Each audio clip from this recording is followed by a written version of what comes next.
성경을 읽기 전에 드리는 기도. 성부와 성자와 성령의 이름으로 아멘.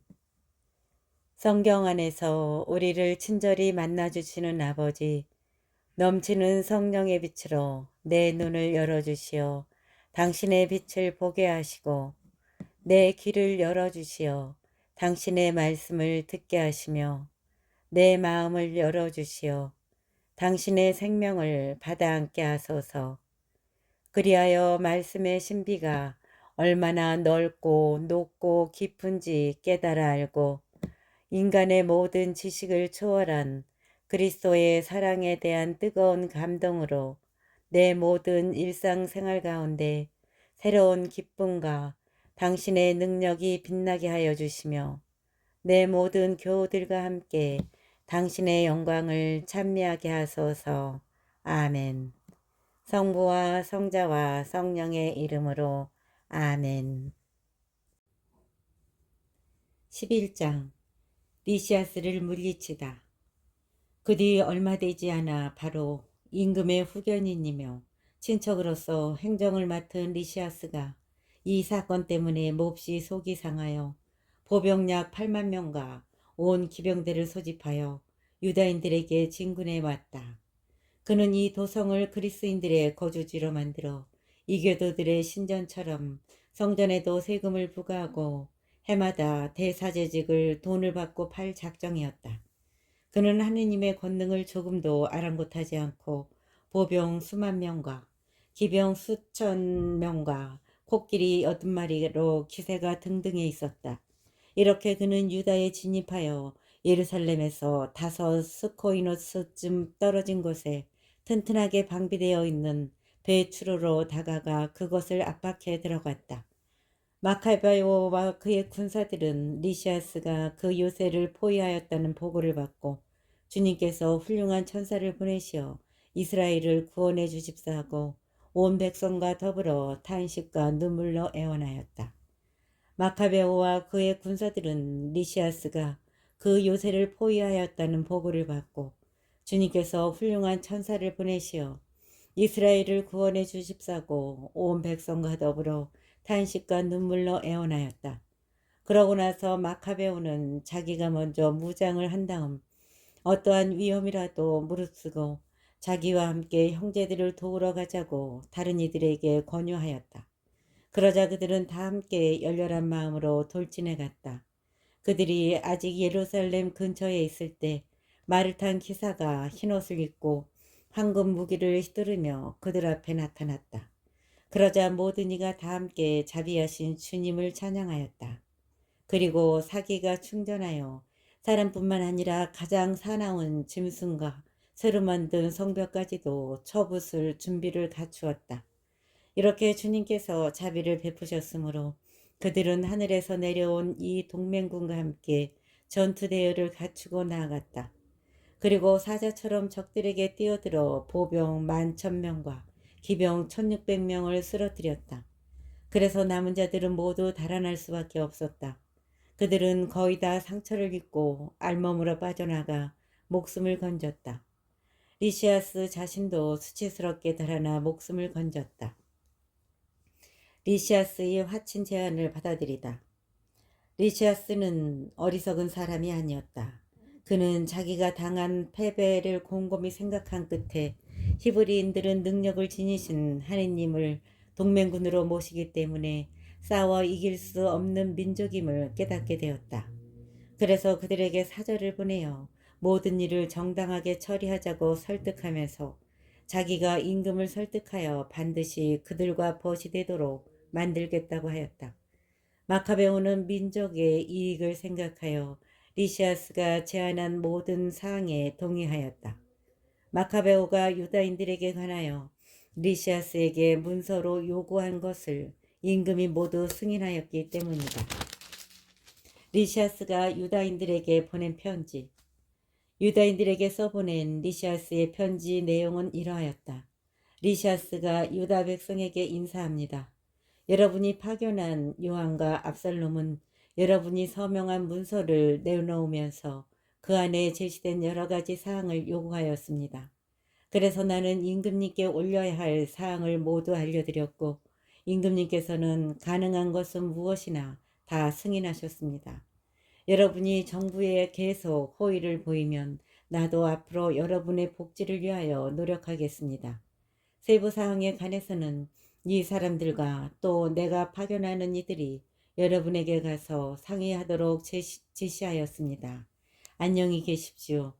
148년 디오스 코린티오스 달 29날 안티오쿠스 임금이 리시아스에게 보낸 편지. 임금의 편지는 이러한 내용이었다. 안티코스 임금이 리시아스 형제에게 인사합니다.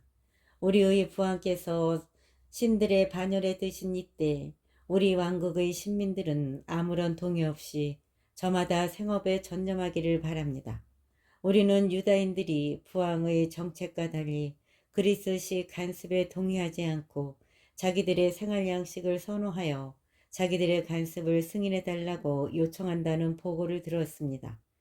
우리는 이 민족도 동의하지 않기를 바랍니다. 그래서 우리는 성전을 그들에게 돌려주고 그들이 선조들의 간습에 따라 살도록 허락하기로 결정하였습니다. 그러니 귀하는 사람을 보내어 그들과 화친을 맺는 것이 좋겠습니다. 그리하여 그들이 우리의 시책을 보고 저마다 즐겁고 기쁘게 생업에 종사하기를 바랍니다. 임금이 유다인들에게 보낸 편지. 우리 민족에게 보낸 임금의 편지는 이러하였다. 안티오쿠스 임금이 유다인들의 원로당과 그 밖의 다른 유다인들에게 인사합니다. 여러분이 안녕하다면 그것은 우리가 바라는 바입니다. 우리도 건강합니다. 메넬라우스는 여러분이 고향에 돌아가 자기 생업에 종사하기를 바란다고 우리에게 알려주었습니다. 크산티코스 달 30일까지 돌아가는 이들에게는 화친과 안전을 보장합니다. 유다인들은 전과 같이 고유한 음식 규정과 율법을 지켜도 됩니다. 또한 모르고 저지른 잘못 때문에 그들 가운데 누구도 어떠한 형태로든 고초를 겪지 않을 것입니다. 나는 여러분을 격려하려고 메넬라우스를 보냅니다. 안녕히 계십시오. 148년 크산티코스 달 15날 로마인들이 유다인들에게 보낸 편지. 로마인들도 이러한 편지를 유다인들에게 보냈다. 로마의 사절 퀸투스 멤미우스와 티투스 마니우스가 유다 백성에게 인사합니다. 임금의 친족인 리시아스가 여러분에게 승인해준 사항들에 우리도 동의합니다. 그러나 그가 임금에게 보고하겠다고 결정한 일에 관해서는 여러분이 깊이 생각한 뒤에 바로 사람을 보내주십시오. 우리가 안티오키아로 가는 중이니 거기에서 여러분에게 유리한 제안을 내놓겠습니다. 그러니 지체 없이 사람들을 보내어 여러분의 뜻이 어떠한지 알려주십시오. 여러분의 건강을 빕니다. 148년 크산티코스 달 15날 12장 유다인들에게 적대적인 지방 총독들. 이러한 협정이 체결된 뒤에 리시아스는 임금에게 돌아가고 유다인들은 다시 농사를 짓게 되었다. 그러나 지방 총독들인 디모테오스, 겐네오스의 아들 아폴로니우스, 헤로니모스, 데모폰, 그리고 키플로스 부대의 장수 니카노로는 유다인들이 안정을 누리며 조용히 살아가도록 내버려 두지 않았다. 야포인들이 유다인들을 학살하다. 야포인들은 다음과 같이 무도한 짓을 저질렀다. 그들은 자기들과 함께 사는 유다인들을 초청하여 미리 준비해 놓은 배에 여자들과 아이들과 함께 타게 하였다. 야포인들은 다음과 같이 무도한 짓을 저질렀다. 그들은 자기들과 함께 사는 유다인들을 초청하여 미리 준비해 놓은 배에 여자들과 아이들과 함께 타게 하였다. 그러면서 유다인들에게 아무런 악의도 품지 않은 듯 가장하였다. 그 일은 그 성읍의 공적인 결의에 따라 이루어졌다. 유다인들은 평화롭게 살기를 원하였으므로 야포인들의 초청을 받아들이고 조금도 의심을 품지 않았다. 그러나 야포인들은 그들을 바다로 태우고 나가 그들 가운데 200여 명을 빠뜨려 죽였다. 유다가 야포와 얌니아 주민들에게 보복하다. 유다는 동족에게 이토록 잔인한 짓이 저질러졌다는 보고를 받고 자기 병사들에게 명령을 내렸다. 그는 의로운 심판관이신 하느님께 호소하고 나서 동포들을 살해한 자들을 공격하였다. 밤중에 그는 부두에 불을 지르고 배들을 불태워버리고 그것으로 피신한 자들을 칼로 찔러 죽였다.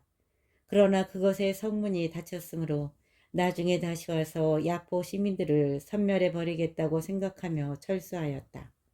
유다는 얌니아 주민들도 저희와 함께 사는 유다인들에게 같은 짓을 저지르려 한다는 보고를 받고 밤중에 얌니아인들을 습격하여 부두와 함대를 불태워버렸다. 그 타오르는 불빛을 240 스타디온이나 떨어진 예루살렘에서도 볼 수 있었다. 아라비아인들과 화친을 맺다. 유다인들이 거기에서 디모테우스를 치려고 행군을 계속하여 9 스타디온을 갔을 때였다. 5,000명이 넘는 아라비아인들이 기병 500명과 함께 유다를 기습하였다.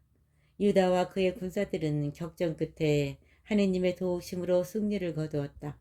패배를 당한 유목민들은 가축을 내어주고 그 밖의 여러 방법으로 유다인들을 돕겠다고 약속하며 유다에게 화친을 청하였다. 유다는 그들이 여러모로 도움이 되리라고 생각하여 그들과 합평을 이루는 데 동의하였다. 이렇게 화친을 맺은 그들은 저희 천막으로 돌아갔다. 카스펜을 함락하다. 그 뒤에 유다는 흑보르와 성벽으로 견고하게 방비된 한 성읍을 공격하였다. 온갖 민족이 섞여 사는 그곳의 이름은 카스핀이었다.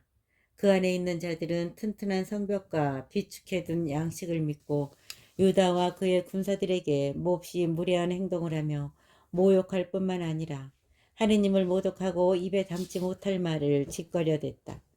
유다와 그의 군사들은 여호수아 시대에 성벽 분쇄기와 공격 기구도 없이 예리코를 함락시키신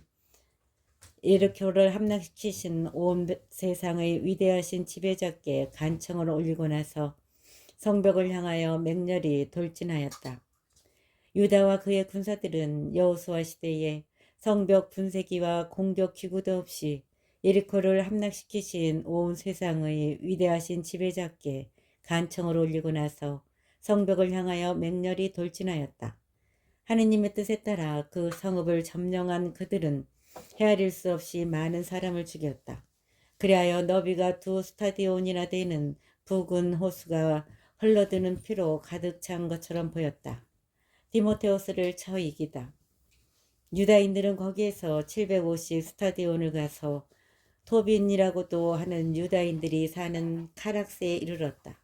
그들은 디모테우스가 그곳에서 아무 짓도 하지 않고 즉시 떠난 뒤였기 때문에 그를 잡지 못하였다. 그러나 디모테우스는 한 곳에 매우 강력한 주둔군을 남겨두었다. 마카베오 휘하의 지휘관 도시테우스와 소시파테르는 그곳으로 가서 디모테우스가 요새에 남겨둔 10,000명이 넘는 병사들을 전멸시켰다. 한편 마카베오는 자기 군대를 여러 부대로 나누어 그 부대들을 지휘할 사람들을 세우고 보병 12만 명과 기병 2,500명을 거느린 디모테우스를 서둘러 쫓아갔다. 유다가 다가온다는 보고를 받고 디모테우스는 여자들과 아이들과 다른 짐들까지 카르나임이라고 하는 곳으로 미리 보냈다.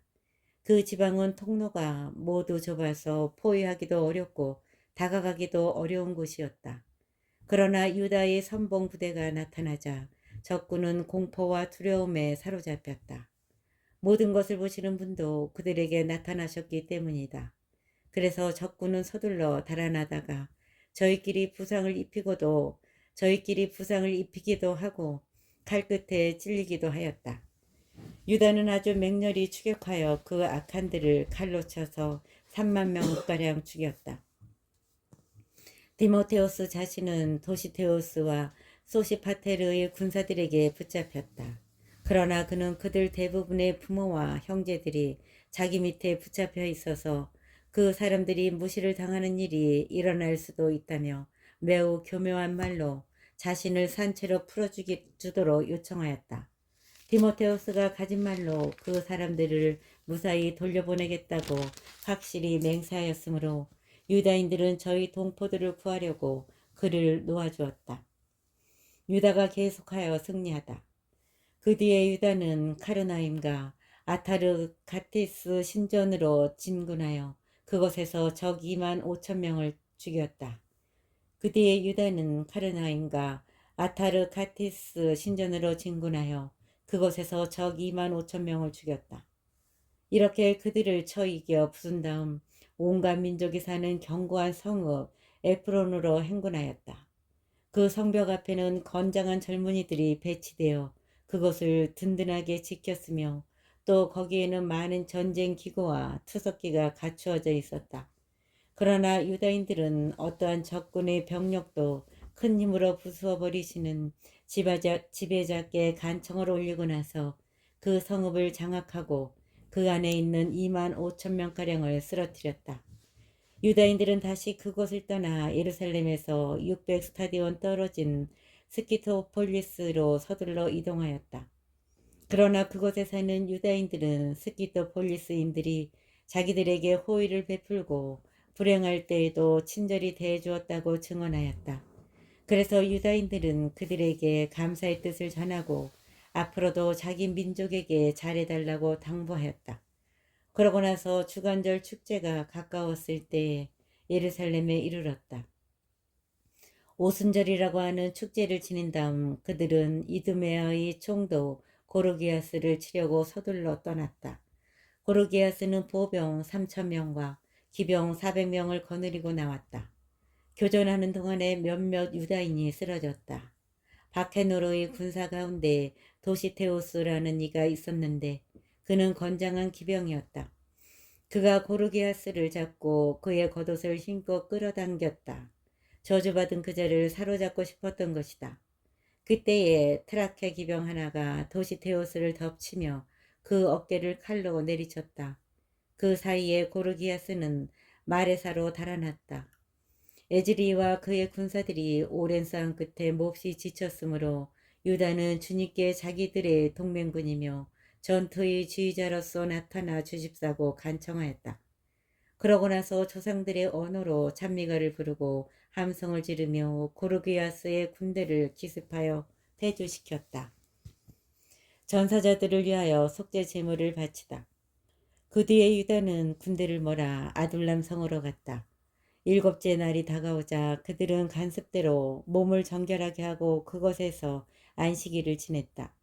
다음날 장사 지내는 일이 시급해졌으므로 유다와 그의 군사들은 전사자들의 죽음을 거두어 그들의 무덤에 친족들과 나란히 묻어주려고 갔다.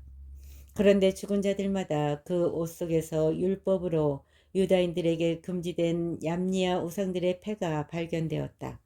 그래서 그들이 전사한 이유가 바로 그것 때문이라는 사실이 모든 이에게 분명히 드러났다.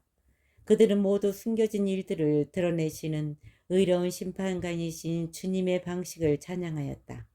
또 그렇게 저질러진 죄를 완전히 용서해달라고 탄원하며 간청하였다. 고결한 유다는 백성에게 전사자들의 죄 때문에 그러한 일이 일어난 것을 눈으로 보았으니 죄를 멀리하라고 권고하였다.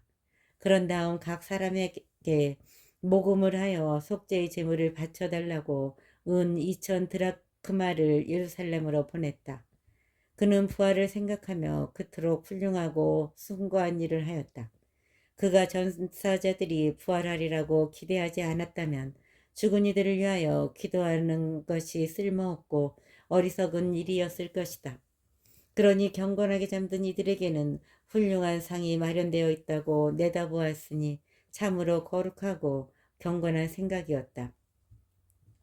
그러나 경건하게 잠든 이들에게는 훌륭한 상이 마련되어 있다고 내다보았으니 참으로 거룩하고 경건한 생각이었다.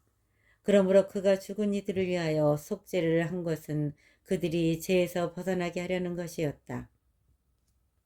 13장 안티오쿠스 에우파토르가 유다를 침략하다. 149년에 유다와 그의 군사들은 안티오쿠스 에우파토르가 군대를 거느리고 유다 땅에 쳐들어오는데 그의 후견인이며 행정을 맡은 리시아스도 함께 온다는 사실을 알게 되었다. 그들이 저마다 보병 11만 명, 기병 5,300명, 코끼리 22마리, 낫으로 무장한 병거 300대로 이루어진 그리스 군대를 거느리고 온다는 것이었다. 메넬라우스가 죽다. 그때의 메넬라우스도 그리스 군대와 어울려 매우 교활한 말로 안티오쿠스를 부추겼다. 그것은 조국을 구하려는 것이 아니라 대사제지기에 재임명되려는 속셈에서 한 일이었다. 그러나 임금들의 임금이신 분께서는 안티오코스가 이 악한에게 분노를 터뜨리게 하셨다. 그리하여 메넬라우스가 모든 환난의 원인이었다는 리시아스의 말을 들은 안티오코스는 그자를 베로이아로 끌고 가서 그쪽 지방의 간습에 따라 처형하라고 명령하였다. 거기에는 높이가 50베케스 되는 탑이 있었는데 그 탑은 재로 가득 차 있었다. 그 위에 둘러쳐진 한가는 어떠한 방향에서든 재 속으로 가파르게 기울어져 있었다. 성물을 훔치는 죄나 그 밖의 가증스러운 범죄 행위를 저지른 자들은 모두 그 속으로 밀어 떨어뜨려 죽였다. 변절자 메넬라우스도 땅에 묻히지 못하고 그러한 운명 속에 죽게 되었는데 그것은 매우 당연한 일이었다. 그는 거룩한 불과 죄가 있는 제단에 대하여 많은 죄를 지었으므로 죄 속에서 죽음을 맞이한 것이다. 유다가 안티오코스 에오파토로의 군대를 쳐부수다. 임금은 자기 아버지 때보다 더 악랄하게 유다인들을 다루겠다는 야만스러운 생각을 해오고 있었다. 이 보고를 받은 유다는 그 어느 때보다도 바로 지금 주님께서 도와주셔야 한다고 밤낮으로 주님께 탄원하라고 백성에게 명령하였다. 그들이 율법과 조국과 거룩한 성전을 곧 빼앗기게 되었던 것이다. 유다는 또 최근에야 잠시 숨을 돌리게 된 이 백성이 하느님을 모독하는 이교도들의 손에 넘어가지 않게 해 주시도록 탄원하라고 하였다. 사람들은 다 함께 그렇게 하였다. 그들은 사흘 동안 눈물을 흘리고 단식하며 땅에 엎드려 자비하신 주님께 끊임없이 간청하였다. 유다는 그들을 격려하며 준비를 하라고 지시하였다. 원로들과 따로 의논한 뒤에 유다는 임금의 군대가 유다 땅에 쳐들어와서 도성을 점령하기 전에 자기들이 먼저 나가서 하느님의 도우심으로 결판을 내기로 결심하였다. 그리고 그 결과를 온 세상의 창조주께 맡기고 군사들에게 법과 성전과 도성과 조국과 생활 양식을 위하여 죽기까지 고결하게 싸우라고 격려한 다음 모대인 근처에 진을 쳤다. 그는 하느님의 승리라는 표어를 군사들에게 정해준 다음 가장 뛰어난 젊은이들로 이루어진 정병을 들이고 밤중에 임금의 처소를 습격하였다. 적진에서 2,000명가량을 죽이고 선봉 코끼리와 그 위에 타고 있는 병사도 찔러 죽였다. 마침내 그들은 적진을 공포와 혼란으로 몰아놓고 승리를 거둔 다음에 철수하였다. 유다가 그 일을 끝낸 것은 날이 밝아올 무렵이었다. 그들은 그를 도와주신 주님의 보호 덕분이었다. 유다가 그 일을 끝낸 것은 날이 밝아올 무렵이었다. 그것은 그를 도와주신 주님의 보호 덕분이었다. 유다인들이 안티오코스와 협정을 맺다. 임금은 유다인들이 대담하다는 것을 체험하였으므로 전략을 써서 그들의 거점들을 점령하려고 시도하였다. 그래서 그는 유다인들의 튼튼한 요새 베추로로 진격하였으나 격퇴되고 다시 공격하였지만 패배하였다. 그때 유다는 성 안에 있는 이들에게 필수품을 들여보내 주었다. 그런데 유다인들의 군대에 속한 로도코스라는 자가 적군에게 비밀을 누설하였다가 발각되어 붙잡히고 감옥에 갇혔다. 임금은 다시 베추로 주민들과 교섭을 벌여 화친을 맺은 다음 거기에서 머물렀다. 그러고 나서 또 유다와 그의 군사들을 공격하였으나 상황이 악화되었다. 그뿐 아니라 자기가 행정을 맡긴 필리포스가 안티오키아에서 반역하였다는 보고를 받고 당황하여 유다인들을 불러 그들에게 양보하고 그들의 모든 권리를 보장해 줄 것을 맹세하였다. 그들이 동의하자 그는 희생제물을 바쳐 성전에 경의를 표하고 그곳에 선심을 베풀었다. 또 마카베오를 받아들이고 하게모니데스를 프톨레마이스에서 게라에 이르는 지역의 총독으로 세운 뒤 프톨레마이스로 갔다. 그러나 프톨레마이스 주민들은 그 조약에 화가 나 있었다. 사실 그들은 너무나 분개하여 그 협정을 폐기시키려고 하였다. 그래서 리시아스가 연단에 올라 최선을 다하여 설명한 끝에 그들을 설득하고 진정시켰다. 그는 이렇게 하여 그들의 호감을 사고 나서 안티오키아로 갔다. 임금의 출정과 철수는 이렇게 이루어졌다. 14장. 알키모스가 데메트리오스를 끼워 대사제직을 얻다. 새 뒤에 유다와 그의 군사들에게 보고가 들어왔다. 셀레우코스의 아들 데메트리오스가 강력한 군대와 함대를 이끌고 트리폴리스 항구로 들어와 안티오코스와 그의 후견인 리시아스를 살해하고 그 나라를 차지하였다는 것이다. 그때에 알키모스라는 자가 있었는데 전에 대사자로 있으면서 항쟁이 일어났을 적에 스스로 자신을 부정하게 만든 자다. 그는 어떠한 일을 하여도 구제되거나 다시 거룩한 제단에 접근할 수 없음을 깨닫고 151년경에 데메트리오스 임금에게 가서 금강과 야자나무 가지 또 거기에다 관례적으로 성전에 봉헌하는 올리브나무 가지를 바쳤다. 그리고 그날은 아무 말도 하지 않았다. 그러나 데메트리오스가 그를 의회에 초청하여 유다인들의 태도와 생각이 어떠한지 묻자 알키모스는 자기의 어리석기 짝이 없는 계획을 추진할 이 좋은 기회를 놓치지 않고 대답하였다. 유다인들 가운데서 마카베오가 이끄는 하시드인이라는 자들이 전쟁을 일삼고 폭동을 일으켜 왕국이 안정을 누리지 못하게 하고 있습니다. 그래서 저도 선조들의 영에 다시 말하자면 대사제직을 빼앗기고 지금 이곳에 온 것입니다. 그 이유는 첫째로 임금님의 이익을 진심으로 생각하기 때문이고 둘째는 제 동포들에게 관해서도 염려하기 때문입니다. 저희의 온 민족은 앞에서 말씀드린 자들이 어리석음으로 적지 않은 불행을 겪고 있습니다. 임금님께서 이러한 사정을 자세히 아셨으니 모든 이에게 보여주신 그 인자한 간영으로 저희 지방과 곤경에 빠진 저희 백성을 생각해 주십시오. 유다가 살아있는 한 이 나라는 평화를 누릴 수 없습니다.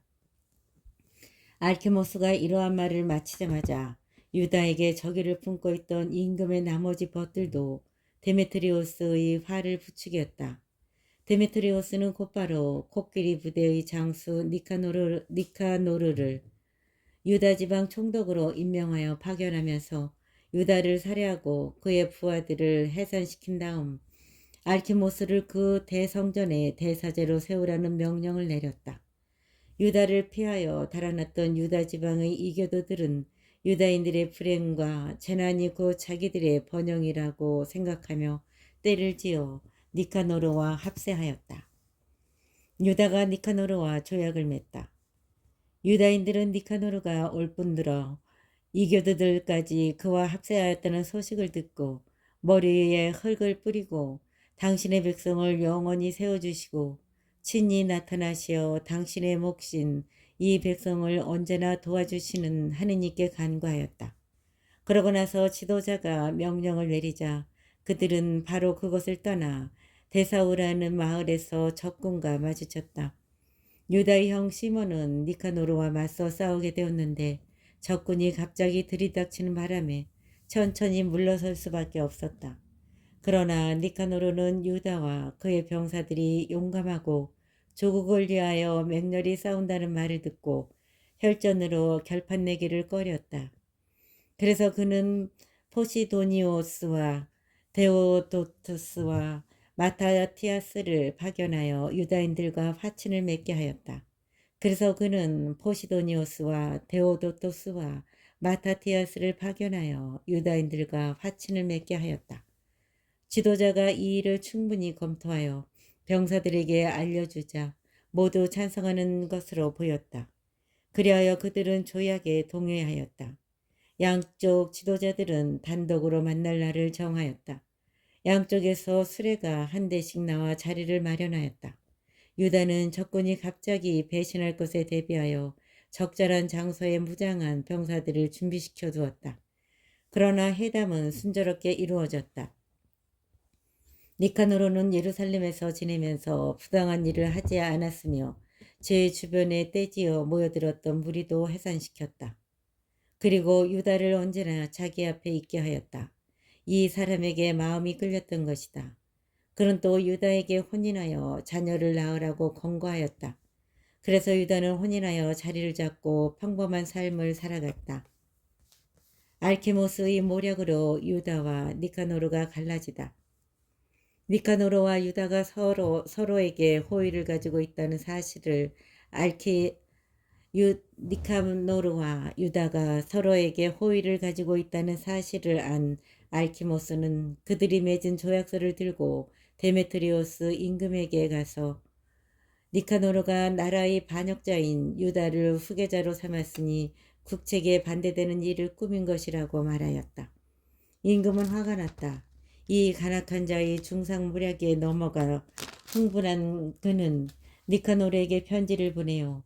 그 조약이 마음에 들지 않는다고 하면서 마카베오를 결박하여 안티오키아로 즉시 보내라고 명령하였다.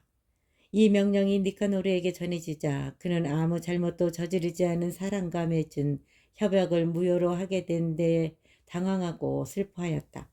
그러나 임금을 거역할 수도 없었기 때문에 그는 어떤 계략을 써서 그 명령을 이행할 기회를 엿보았다. 그런데 마카베오는 니카노르가 자기를 전보다 냉정하게 대하고 일상의 만남에서도 전보다 거칠게 행동하는 것을 보고서 그렇게 냉정한 태도에는 별로 좋지 않은 까닭이 있으리라고 생각하였다. 그래서 그는 적지 않은 수의 군사들을 모아서 니카노르를 피하여 숨어버렸다. 마카베오가 자기를 감쪽같이 속였다는 사실을 깨달은 니카노르는 거룩한 대성전에 가서 일상의 재물을 바치고 있는 사제들에게 유다를 넘기라고 명령하였다. 그러나 사제들은 맹세를 하며 니카노르가 찾고 있는 사람이 어디에 있는지 모른다고 하였다. 그러자 니카노르는 성전을 향하여 오른손을 쳐들고 이렇게 맹세하였다. 너희가 유다를 결박하여 넘기지 않으면 나는 이 하느님의 성역을 땅바닥까지 무너뜨리고 제단을 허문 다음 여기에 디오니소스를 위하여 찬란한 신전을 짓겠다. 이러한 말을 하고 그는 떠났다. 그러자 사제들은 하늘을 향하여 두 손을 쳐들고 우리 민족의 항구하신 보호자께 탄원하였다. 주님, 당신께서는 아무것도 필요 없는 분이신데도 당신께서 머무르실 성전이 저희 가운데 있는 것을 좋아하셨습니다. 그러니 이제 거룩하신 분, 모든 거룩함의 근원이신 주님, 정화된 지 얼마 되지 않은 이 집이 영원히 더럽혀지지 않도록 지켜주십시오. 라지스가 유다교를 위하여 스스로 목숨을 끊다. 예루살렘의 원로들 가운데 라지스라는 사람이 있었는데 니카노르에게 고발되었다. 그는 동족을 사랑하는 사람으로서 평판이 아주 좋고 인정이 많아 유다인들의 아버지라고 불렸다. 전에 항쟁이 일어났을 때 그는 유다교를 고수한다는 고발을 당하였다. 그는 신병과 생명의 위험을 무릅쓰고 유다교의 모든 열성을 바쳤던 것이다. 니카노르는 유다인들에 대한 적개심을 분명히 보여주려고 500명이 넘는 군사를 보내어 그를 체포하게 하였다. 그를 체포하면 유다인들이 타격을 받으리라고 생각하였던 것이다. 탑을 막 점령하려고 할 즈음 병사들은 안뜰 문을 밀치면서 불을 가져다가 그 집 문들을 태워버리라고 소리쳤다. 이렇게 사방으로 포위당하자 라지스는 자기 칼 위로 엎어졌다. 악한들의 손에 넘어가 자기의 고귀한 혈통에 합당하지 않은 치욕을 당하느니 차라리 고귀하게 죽으려는 것이었다. 그러나 라지스는 전투의 열기 때문에 급소를 맞추지 못하였다. 그때 여러 문에서 군사들이 밀려들자 그는 용감히 벽으로 뛰어 올라가 군사들 위로 대담하게 몸을 던졌다. 그들이 재빨리 물러서는 바람에 공간이 생겨 라지스는 그 빈자리 한복판에 떨어졌다. 그런데도 죽지 않고 분노로 불타서 몸을 일으켰다. 피가 솟아나고 상처가 심한데도 군사들을 해치고 달려가 가파른 바위 위에 올라섰다. 그리고 피가 다 쏟아지자 자기 창자를 뽑아내어 양손에 엉켜쥐고 군사들에게 내던지며 생명과 목숨의 주인이신 분께 그것을 돌려주십사고 탄원하였다. 그는 이렇게 죽어갔다. 15장 니카노르가 하느님을 모독하다. 니카노르는 유다와 그의 군사들이 사마리아 지방에 있다는 보고를 받고 가장 안전하게 그들을 안식일에 공격하리라고 결심하였다. 그때 어쩔 수 없이 그를 따라다니던 유다인들이 말하였다. 그렇게 잔인하고 야만스러운 학살은 절대로 하지 마십시오. 만물을 지켜보시는 분께서 다른 날보다 명예롭고 거룩하게 하신 그날을 존중하십시오. 그러자 그 악독한 자는 안식일을 지내라고 지시한 지배자가 과연 하늘에 있느냐고 물었다. 그들은 일곱째 날을 지키라고 명령하신 분은 살아계시는 주님, 하늘에 계신 지배자, 바로 그분이십니다. 하고 선언하였다. 그러자 니카노르가 말하였다. 지상에서는 나도 지배자다. 그래서 내가 너희에게 무기를 들고 임금님의 일을 이행하라고 지시한다. 그러나 니카노르는 자기의 흉악한 계획을 이행하는 데 성공하지 못하였다.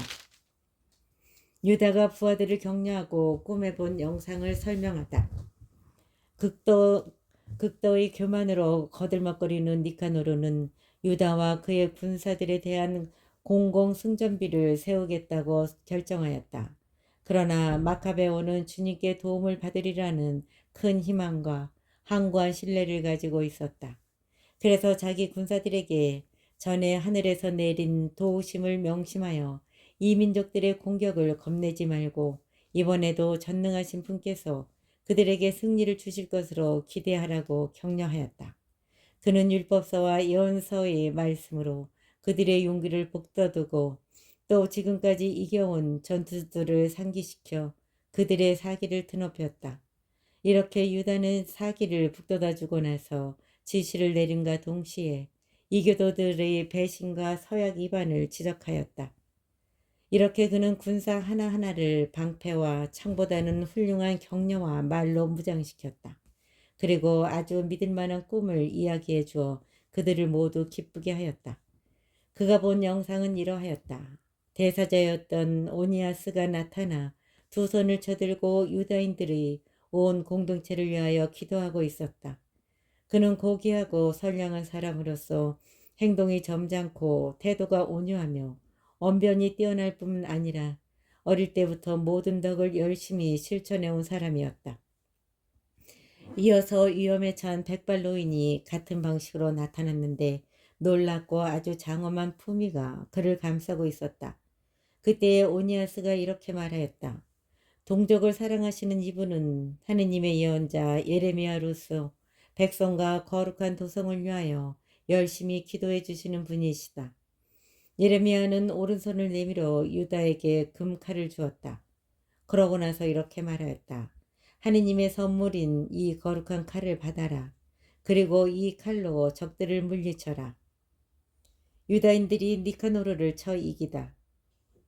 유다의 말은 매우 고귀하고 강렬하여 젊은이들의 용기를 불러일으키고 마음을 용감하게 만들어 주었다.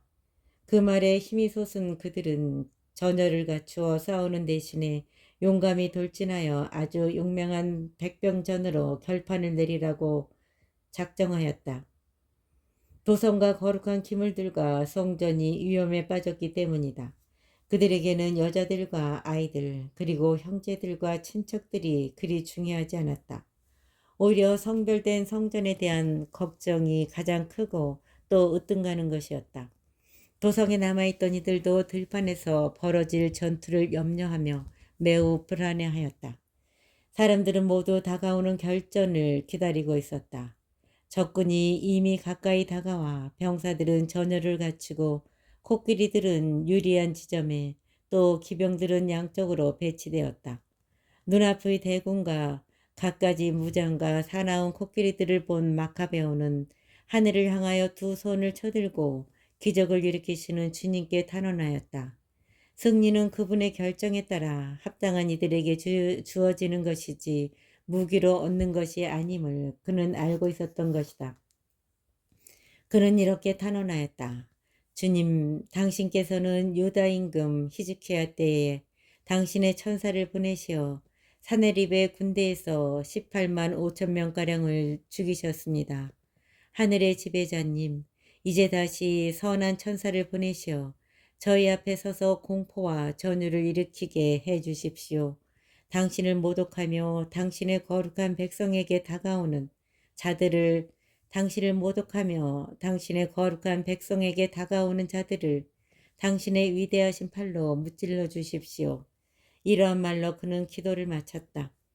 니카노르와 그의 군사들은 나팔을 불고 전투가를 부르며 진격해왔다. 그러나 유다와 그의 군사들은 하느님께 탄원하고 기도하면서 적군에게 맞서 싸웠다. 손으로는 싸우고 마음으로는 하느님께 기도하며 그들은 3만 5천 명이 넘는 적군을 쓰러뜨렸다. 그리고 하느님께서 이렇게 당신 모습을 드러내 주신 것을 크게 기뻐하였다. 전투가 끝난 다음 기쁜 마음으로 돌아오던 유다인들은 니카노르가 갑옷을 다 입은 채 쓰러져 있는 것을 보았다. 그래서 그들은 환성을 지르고 기뻐 뛰며 조상들의 언어로 지배자이신 주님을 찬양하였다. 몸과 마음을 다하여 결의 수호에 앞장서고 젊은 시절부터 동족에게 애정을 지녀온 유다는 니카노르의 머리와 한쪽 팔을 어깨까지 잘라 예루살렘으로 가져가라고 명령하였다. 이곳에 도착한 그는 동족을 불러 모으고 사제들을 제단 앞에 세운 다음 사람들을 보내어 성체에 있는 자들을 불러오게 하였다. 그리고 그들에게 그 부정한 니카노르의 머리와 하느님을 모독하던 그 손을 보여주었다.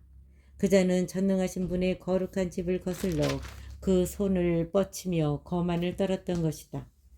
유다는 그 사악한 니카노르의 혀를 잘라낸 다음 그것을 조각내어 새들에게 주고 그가 저지른 어리석음의 대가를 성전 맞은쪽에 매달아 놓으라고 일렀다.